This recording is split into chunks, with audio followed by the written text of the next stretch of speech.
వరంగల్ జిల్లా సంగం మండలంలో ఆశాలపల్లి సర్పంచ్ ఎన్నిక తీవ్ర ఉత్కంఠ రేపింది. ఏకగ్రీవం కావలసిన స్థానం చివరకు ఒక్క ఓటు తేడాతో ఒకరికి విజయం సొంతమైంది. ఒకే ఒక్క ఎస్సీ ఓటర్ ఉన్న ఆశాలపల్లి సర్పంచ్ స్థానం ఎస్సీకి రిజర్వ్ అయింది. ఒకే ఒక ఎస్సీ ఓటర్ కొంగర మల్లమ్మ ఏకగ్రీవం అంటూ ప్రచారం జరిగింది. చివరి క్షణంలో ప్రేమ వివాహం చేసుకున్న ఓ యువతి ఎన్నికల్లో ఎంట్రీ ఇచ్చింది. దీంతో 2 నామినేషన్లు దాఖలవడంతో ఓటింగ్ అనివార్యమైంది.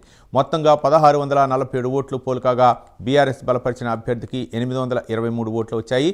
కాంగ్రెస్ బలపరిచిన మల్లమ్మకు 824 ఓట్లు వచ్చాయి. దీంతో 2 సార్లు కౌంటింగ్ నిర్వహించారు. చివరకు ఒకే ఒక్క ఓటు తేడాతో కొంగర మల్లమ్మ విజయం సాధించింది.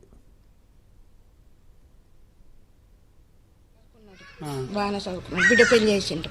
నా చెల్ల కొడుకు ఇచ్చిన. నాకు 3 బిడ్డలు, మా చెల్లకు 3 కొడుకు. నేను మార్చడం చిన్న ఆయనకు చేసినాం. ఒక కొడుకు పుట్టి చచ్చిపోయాడు. ఇక అది కొంచెం టెన్షన్ల మీద